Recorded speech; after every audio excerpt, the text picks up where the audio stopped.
to change the way people think? You start by changing the words that they use. When I was younger, I read a book which had a chapter that was titled The Gay Family.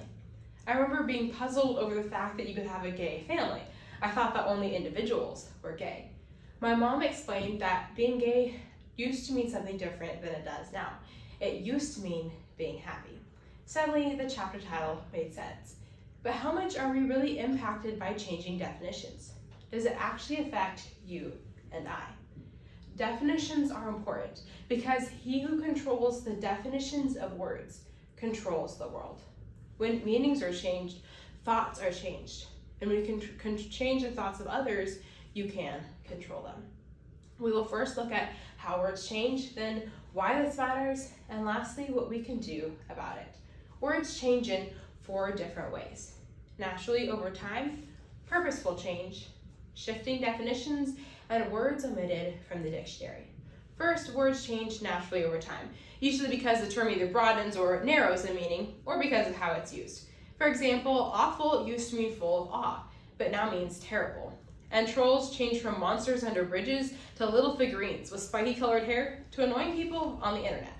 Words will change over time, and that's fine. The problem lies more with purposeful redefinition. Second, purposeful redefinition is when people intentionally change the meaning of words to change the standard in culture. For example, the definition of female was changed in the Merriam-Webster dictionary in the summer of 2022. Now a female is of relating to or being the sex that typically has the capacity to bear young or produce eggs. The Merriam-Webster dictionary stated that the word typically was added to suggest that a female could not have these capacities, specifically to include those who are not biologically female.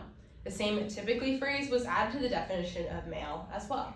When the words male and female can be used to reference people that are not biologically man and woman, as Jesus taught in the book of Matthew, this gives the legal right for men to enter the woman's bathroom under the pretense that they're just a female that doesn't have the sex of a woman.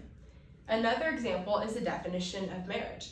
No longer is the biblical definition of marriage held by law in the United States.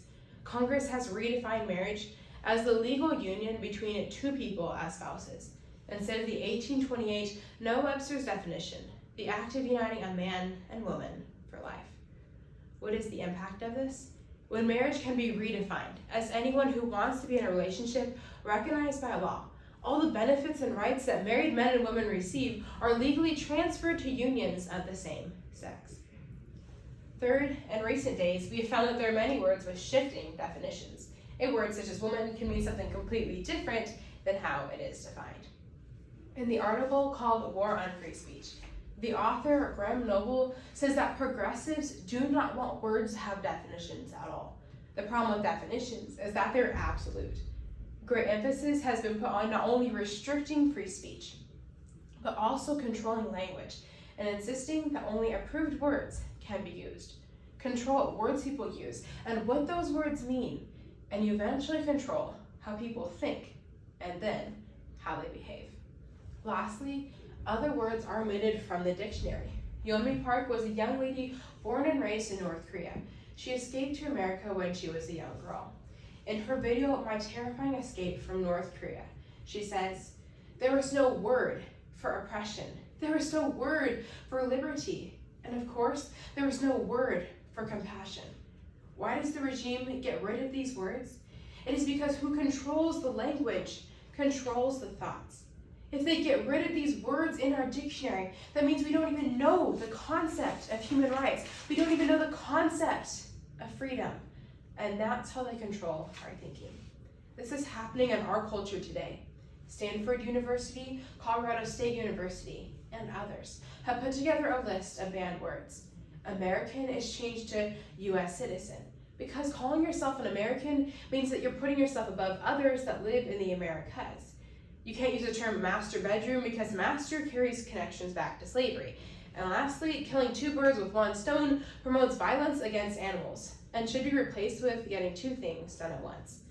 This may seem unreal, but it's happening now. With this progression, we will lose essential concepts that are core to our own society. Okay, so words change, but why does it matter? What's the big deal? When words are changed, thoughts are changed. And when you can change the thoughts of others, you can control them. If we continue to redefine words incorrectly, we will lose essential concepts that are core to our society, end up completely controlled like in North Korea, and destroy our own society. The destruction of our nation will come by what the laws say. The Federalist magazine said that the righteous aim of the American experiment was to create a nation of laws and not of men. But today, written law is not supreme because the words themselves are decaying. The USA was founded on biblical principles and moral laws instead of kings or rulers. Laws run on precedents, and precedents are recorded with words. When you change a word's definition, you change what centuries of laws have stated.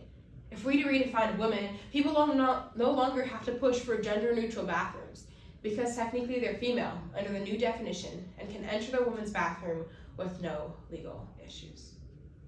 Our nation is headed for destruction, but we can do something to stop it. We can stand by definitions and not let words be undefinable. We can stand against the redefinition of women, which allows men into women's sports and bathrooms. We can stand against the redefinition of marriage, which allows anyone to have the same rights and privileges that married men and women receive. We can stand against the redefinition of nuclear family, which says that it's just parents and children, not a mother and father. We can stand against those stand by those who are fighting for life, that aren't letting babies be merely redefined as clumps of tissue. By not using certain definitions for words, terms are no longer used in that way. If we stop using the wrong definitions, we can stop them from being used incorrectly. For example, don't say transgender. Say someone who suffers from gender dysphoria. Or instead of gay marriage, use the term gay union. Say pregnant mother, not birthing person. The last way we can stand is against changing pronouns. If you're asked, what are your preferred pronouns? You can say, I don't have preferred pronouns. I'm a female or I'm a male. Stand up for what is right and don't call people by their preferred pronouns. If you do, you acknowledge that pronouns are somehow changeable and agree to the ideology behind the words. Competing in Lincoln-Douglas debate has made me realize how important definitions are when talking with people. You might end up agreeing to something that you actually disagree with because you had a different definition than the other person did for that term. This implies in everyday life. We gotta know what people are meaning by what they are saying. This involves listening and asking questions. As we have seen, he who controls the definitions of words controls the world. When meanings are changed, thoughts are changed. And when thoughts are changed, you can control the people. Professor Merriweather was a teacher at Shawnee State University. When he refused to call one of his students by their preferred pronouns, the university brought Merriweather into a lawsuit. This case reached the Sixth Circuit, which ruled that the university had violated Merriweather's right to free speech. According to Alliance Defending Freedom, the Sixth Circuit explained that if professors lacked free speech protections when teaching, a university would wield an alarming power to compel ideological conformity. The result was a declaration from the university that would never force Merriweather to use a student's preferred pronouns again, and repaid the cost of the case. Because Merriweather stood up for the right definitions, he was able to change the enforcement of preferred pronouns in his university. We can do the same. Michael L. Brown once said, "Speak wisely, speak graciously, but speak truthfully without compromise. If you do not do that today, then come tomorrow, you won't be able to speak the truth